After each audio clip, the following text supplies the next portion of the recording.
Morning friends, welcome back to my channel. আমার নতুন আরও একটা ব্লগে তোমাদের সবাইকে অনেক অনেক স্বাগত আর অনেক অনেক ভালোবাসা জানাচ্ছি। তো সকালে সব কিছু কামকাজ শেষ করে তাড়াতাড়ি স্নান করে পুজো দিয়ে খাওয়া দাওয়া সব কিছু কমপ্লিট। আর এবার এসেছি, মানে ব্লগটা শুরু করলাম, তোমাদের সাথে কথা বলার জন্য এসেছি এখন।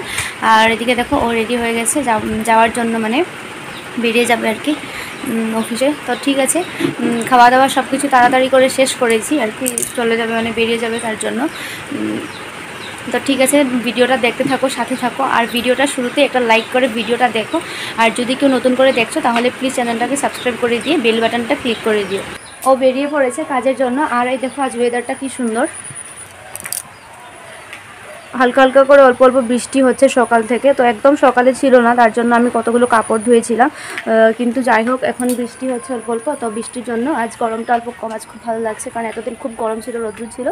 তো ঠিক আছে, চলো রান্নাঘরে যাবো, গিয়ে সব কিছু তো সকালের কাজকর্ম শেষ, এবার রান্নাঘরে গিয়ে অল্প রান্না করার কাজ করি ভাইয়ের সাথে। আর তারপর তোমাদেরকে একটা জিনিস দেখাবো, তোমরা ভিডিওটা কন্টিনিউ দেখতে থাকো।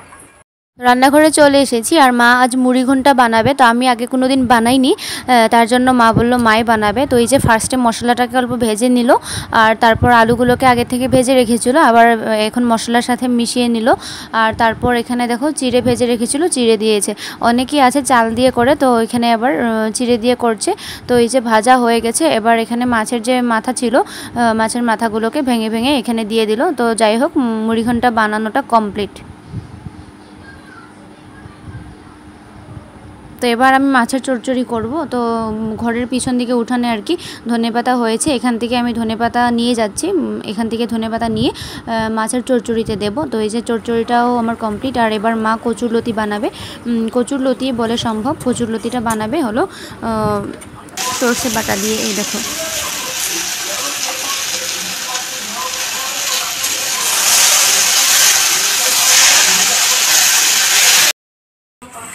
রান্নাবাড়া সব কিছু ডান, সব রান্নাবাড়া কমপ্লিট। আর আমি তেমন রান্নাবাড়া করিনি, মায়ে করেছে, আমি শুধু অল্প সাথে লাড়া ধরা এসব করেছি আজ, কারণ যা রান্না হয়েছে মায়ে করেছে। তারপর আমি যেটা দেখাবো বলেছিলাম সেটা হলো এই কুর্তিটা। সেদিন আমি একটা ব্লগে বলেছিলাম যে কুর্তি সিলাবো, তোমাদেরকে দেখাবো। তো এটা অ্যাকচুয়ালি একটা শাড়ি ছিল, আমার বিয়েতে গিফট পেয়েছিলাম আর কি, কেউ দিয়েছিল হবে। তো শাড়িটা পরা হয় না এতদিন ধরে, তার জন্য ভাবলাম এটাকে কেটে একটা কুর্তি করে ফেলি। তার জন্য এটা কাল রাতে আমি কুর্তি করেছি। তো আর সিলানোর সময় ভেবেছিলাম যে শেয়ার করব, কিন্তু এটা সিলানোর সময় শেয়ার করলাম না। কিন্তু এরপরে আরেকটা ব্লু কালারের তোমাদেরকে কাপড় দেখিয়েছিলাম, সেটা সিলানোর সময় আমি অবশ্যই তোমাদের সাথে শেয়ার করব। আর এটা কুর্তিটা কেমন হয়েছে তোমরা কমেন্ট করে বলবে। দাঁড়াও একবার ব্যাক ক্যামেরা দিয়ে দেখিয়ে দিই। তো এই যে কুর্তিটা, আর সেদিন এনেছিলাম যে এই ভেতরে লাগানোর এই কাপড়টা এনেছিলাম। তো কুর্তিটা কেমন লেগেছে তোমরা কিন্তু অবশ্যই কমেন্ট করে বলো। আর এটা ঘরে পরার জন্য আর কি বানিয়েছি, এতটুকু হাতা করে। তো ঠিক আছে, কমেন্ট করে কিন্তু বলতে ভুলো না কেমন হয়েছে। Hello friends, good evening. তো অনেকক্ষণ পর আবার আসলাম তোমাদের সামনে, মানে তখন আর কি দুপুরবেলা রান্নাবাড়া করার পর খাওয়া দাওয়া করে আর ভিডিও করা হয়নি, অল্প সময় শুয়েছিলাম। আর এখন সন্ধে হয়ে গেছে, তো বিকালবেলা ঘুম থেকে উঠে যা কামকাজ ছিল আর কি, জামা কাপড় তোলা, ঘর দুয়ার ঝাড়ু দেওয়া এসব হয়ে গেছে, সন্ধেবাতি দেওয়া হয়ে গেছে। তো এখন হলো চা খাওয়ার সময়। তো চা করে নিয়েছি, চা করে মা ওদেরকে দিয়েছি, আমি চা খাইনি।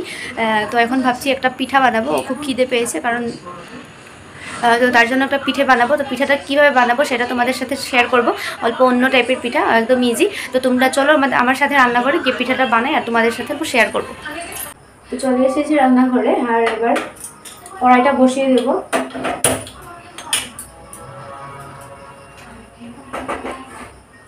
আর এইদিকে দেখো, পিঠার জন্য নিয়েছি হলো আটার ময়দা, দুটোটা অল্প অল্প করে মিক্স করে নিয়েছি। আর তোমরা হয়তো ভাববে পেঁয়াজ কেন নিয়েছি পিঠার জন্য, এই পিঠাটাতে অল্প পেঁয়াজ আমি দিই, আর পেঁয়াজটা দিলে সত্যি খুব ভালো লাগে। আর অল্প তোমরা মানে যতটুকু লাগবে আর কি হিসেব মতো অল্প চিনি দেবে, আর অল্প নুন দিতে হবে।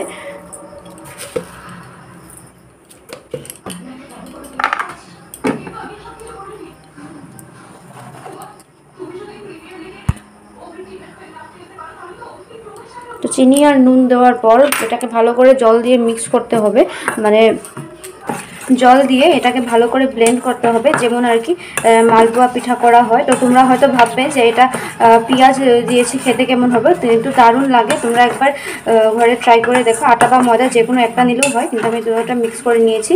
আর চিনি আর নুন নেবে অল্প, তারপর অল্প পেঁয়াজ আর চাইলে অল্প কাঁচা লঙ্কা দিতে পারো, দিয়ে কিন্তু খেয়ে দেখবে চায়ের সাথে খুব ভালো লাগে।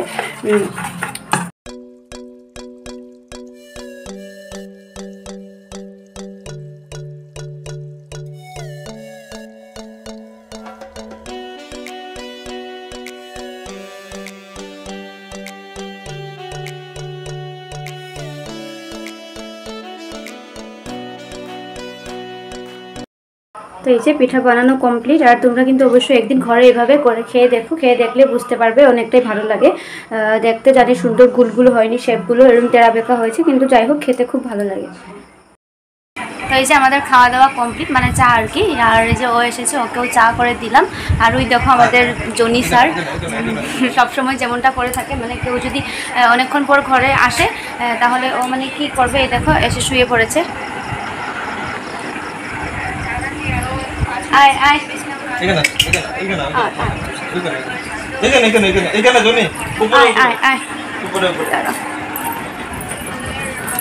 এই যে এইদিকে ও কিন্তু খুব মানে ক্যামেরা শাই, ঠিক আছে, ক্যামেরার সামনে আসে না, লজ্জা করে। ভালো করে দেখানো সম্ভব নয় ওকে, ক্যামেরার সামনে একদমই আসতেই চায় না। ওই দেখো। তো ঠিক আছে, চাটা খাওয়া শেষ। আর ভিডিওটা আজকের মতো এখানে শেষ করে দিই। ভালো লেগে থাকলে একটু লাইক করে দিও, কমেন্ট করে বলো কেমন লাগলো দেখে। আর যদি কেউ নতুন করে দেখছো তাহলে প্লিজ চ্যানেলটা সাবস্ক্রাইব করে দিয়ে বেল বাটনটা ক্লিক করে দিও। আর ঠিক আছে, তাহলে আজকের মতো এখানে শেষ করছি। আর ততক্ষণ তোমরা সবাই খুব ভালো থেকো, সুস্থ থেকো। আর এর পরের কোনো ব্লগে তোমাদের সবার সাথে আবারও দেখা হবে। টাটা।